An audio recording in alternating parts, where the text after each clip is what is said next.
บ่อยสูงค่ะบ่อยสูงพี่น้องผู้ปันแห้งเขาใส่หมอหอมกุ๊กกอกค่ะเมื่อได้เป็นวันที่19เดือนธันวาคมที่6ปี2025ในตอนรายการเฮาค่ะตอนในเดียวเนาะพี่น้องค่ะมารับชมด้วยข่าวเงาที่มีอยู่2ตอนตอนที่1ได้เป็นข่าวโคตรหันน้ำเขียงออกไฟเที่ยงตอนหนึ่งซ้ำไหนเจ้าบ่าวหันเจ้าสาวในวันปางแขกฮังลีนาแลถึงดีซัมปอเป็นล่มเสล่มกว่าว่าจังไหนอ้อ อันดับเปิ้นได้แต่ก็เข้ามาถ่อมด้วยข่าวโหในกำเหลียวเหย้านะคะในก็แขค่ะนะโคตรโคบหันนำแข็งอันออกไฟไล่อ่องมานกว่าเฮ็ดจังได๋คะอ้อเมื่อวันที่18เดือนธันวาคมปี2025ได้มีข่าวออกมาว่าตั้งฝ่ายแขไล่ออกมาเปิ้นเผาว่าเขานั้นมีลองอ่องม้านเกี่ยวกับเลยลองการโคตรโคบทบหันนำแข็งออกไฟเนี่ยเนาะ ตั้งอังกฤษได้ก็ได้มีชื่อว่า combustible ice นะคะอ้อเหี่ยวก็เขานี่ก็เอาขึ้นมาอันน้ำแข็งออกไฟได้แต่ก็มันอยู่ไว้ใต้น้ำสมุทราหิมห้อมเว้งเฉินโหในปังหลายแข่ปอดจานนั่นน่ะเนาะ อยู่ในน้ำเลยค่ะนะ1เหง2ปาก66เมตรลูกกว่านค่ะห่างไกลกันดั้งโกนหองกองกว่าดั้งเจิ่งจ้านวันออกในหมอก2ปาก85กิโลเมตรเนี่ยอ๋อเรียกเลยว่าเป็นอย่างอันลำลองอันอ่องม้านหลงกอวาลัยเฮ็ดจั่งไหนแลว่นว่าเดะจั่งเป็นโคแฮโคตื้นอันมีกาขันในอนาคตอันเดมาในว่าเฮ็ดจั่งไหนอ๋อกำในเฮาค่ะมาด้วยน้ำแข็งออกไฟจั่งไหนในซ้ำมันทำปันพ่อนหลี จึงหือหลาเพราะว่าเนี่ยจึงมันเนี่ยก็จางปันเขาห้องว่าแห้งไฟแห้งก๊าซว่าจะในตั้งนำเสียวก็พรปางอันเขาห้องว่าอันเป็นก้องเป็นหางได้ซ้ำป้อมีเฮ็ดจังไหนคะนะมันหรือเสถ่านหินว่าน้ำมันว่าก๊าซว่าสังว่าเจิ้นในเนี่ยค่ะหรือเสนั่นก็มีน้ำหนาเนี่ยว่านะน้ำแข็งออกไฟเนี่ยก็เพราะว่าเมื่อกาก่อนป่นมาก็เปิ้นไปป้อโฮแลเปิ้นไปป้อเอามาใจตื้อนั่นน่ะเนาะ เกี่ยวกับไปลองได้ตั้งฝ่ายค้นคว้าเลยเพ่นเขาได้ก็คาดล่ำว่าน้ำแข็งออกไฟเนี่ยค่ะนะมีเป้งปอตอนตาก้นมนุษย์ซาใจตื้อในไหลหึงถึงเฮงปีเจ้าไหนลูกกว่าในเขาแลสังว่าแขเนี่ยค่ะนะจังเอาในไตสมมุติตลาดเสียมาใจมาหังในจึงก็ได้เป็นการก้าการขายอันสร้างเงินต้องเขาเมืองไลนำเต้นำวายเฮ็ดจังไหนคะอ้อนะ เฮียก็ได้จังเฮ็ดให้น้ำมันหัวสังว่าจังได๋คันมันลดลงแล้วจังได๋ก็จังเป็นไรย้อนเพราะว่ามันมีโคแฮเรื่องสภาวะอันมาแต้นต่างมันยาวเฮ็ดจังได๋น่ะเนาะพื้นที่อันน้ำมันออกนำแห้งน่ะแต่ก็ได้เป็นเมืองอันอยู่ทางปอดวันออกกลางนั่นเฮ็ดจังได๋คะค่ะจึงหือก็เหย้าเนี่ยค่ะนะลองตีเอาน้ำแข็งออกไฟขึ้นมาในปอกกำในได้ก็เดเลยว่าเป็นลองตีตื่นตาตื่นใจค่ะเนาะก้นหลายตีหลายตั้งหลายวันหลายเมืองเปิ้นก็ออนกันปักตาไปด้วยหนังคึดๆจำๆฝ่ายหนึ่งก็มีลงเข็งต้าเหมือนกันค่ะนะว่าสารเจ้าหน่าว่ากว่าเอามาให้เอามาใจมาตื้อในมันเตเตอคึกสิ่งแวดล้อมสภาวะโยเฮ็ดจังไหนย้อนเพราะว่า มันเป็นสิ่งแวดล้อมอะซังว่าเฮ็ดไหนเนาะเขาก็ไม่ใจอยู่ก้อยกะว่าลองได้อยู่ดีตั้งฝ่ายลงปองจึงแขค่ะก็ดีเฮ็ดห้องเฮ็ดการเฮ็ดงานไต่นำค่ะนะตั้งลึกมาใน2เหงเม็ดเ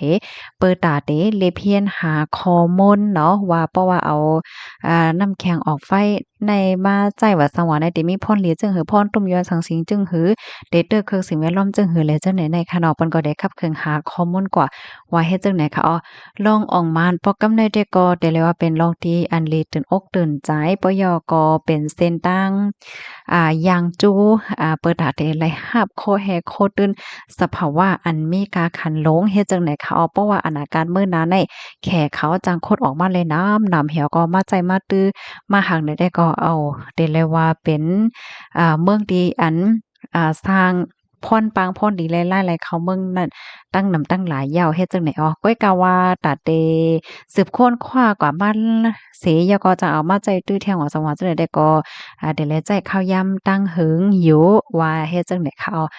ค่ะข้อมูลอันใดค่ะได้ก็เลยปึงมาที่ห้องการข่าว TNN ออกไว้เนี่ยค่ะนะโอ้โฮมื้อเหลียวได้หลายๆเมืองค่ะเนาะเปิ้นก็อ่อนกัน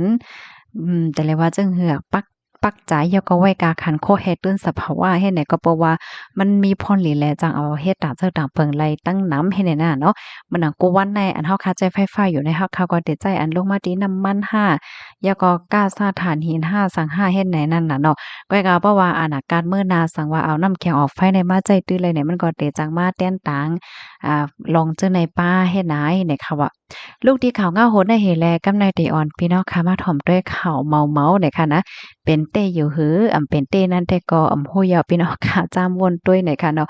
เจ้าหมาวค่ะหันเจ้าสาวในวันปล่อยปังแขกนั้นหังหลีหังเล่าหนาล่าแล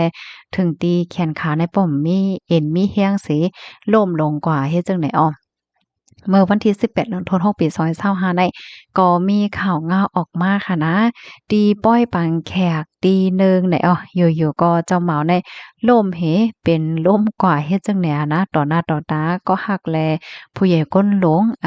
ญาติพี่น้องอันมาเข้าโฮมปังป้อยนั่นแหละค่ะตีในป้อยปังแขกเขานั่นเนี่ยก็เขาเนี่ยก็เลยหมอข้องก้นมาเข้าโฮมป้อยปังแขกเขาตั้งหนำเฮ็ดจังไหนคะนะ อันเปิงเป็นได้แต่ก็เป็นดีเมืองซาเลเดเมืองปลาซิวเนี่ยค่ะขาสองก้อนในแต่ก็อบโอตกลงกันเหี่ยวก็จัดเฮ็ดปล่อยปางแขกว่าซังว่าเฮ็ดแนวเนาะอันเป็นเจ้าหม่าวได้อายุเลย25ปีเจ้าสาวซ้ำอายุ23ปีเฮ็ดจังได๋อ้อเพราะว่าเฮ็ดนั่นเหี่ยวก็เปิ้นก็กว่าต้องถามมันขนาดเนาะว่าเฮียงแลถึงตีขาจังได๋ป้อมมีเอ็นมีแรงซัมบ่ล้มลืมโตกว่าหลาใดเจ้าหม่าวเนี่ยก็ลาดว่า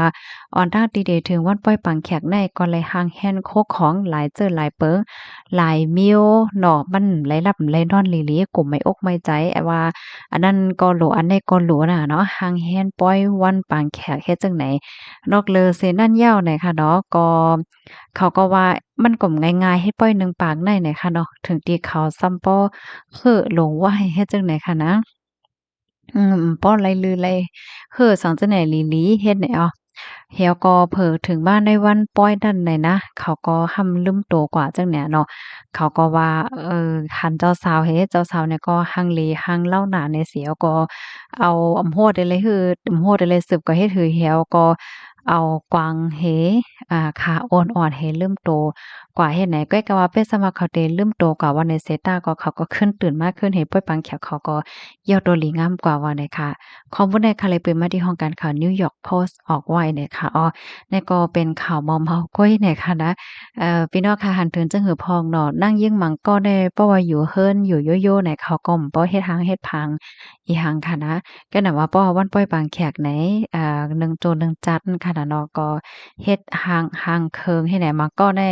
เมื่ออยู่โยๆได้เขาก็มาหางเคิงหางไหนเพราะว่าหางเคิงมาในหางลีนะบ่มเคยต้องกันว่าน่ะนะพี่น้องค่ะต้องย้ำหันน่ะ เพราะว่าเป็นก้นที่หังเคิงกูว่านได้ได้ก็บ่แทงวันหนึ่งมาหังเคิงมันก็หลากหลายหังอะก็น่ะว่าบ่เป็นก้นติ่มทรงหังเคิงให้หึงมาหังได้ได้ก็เฮ็ดให้เปิ้นป้อตกใจยอกอ้ำกว่าเนาะค่ะยินจมกูก็ค่ะย้อนให้อยู่หลีกินหวานในรถเพกันค่ะออกใบสงค่ะ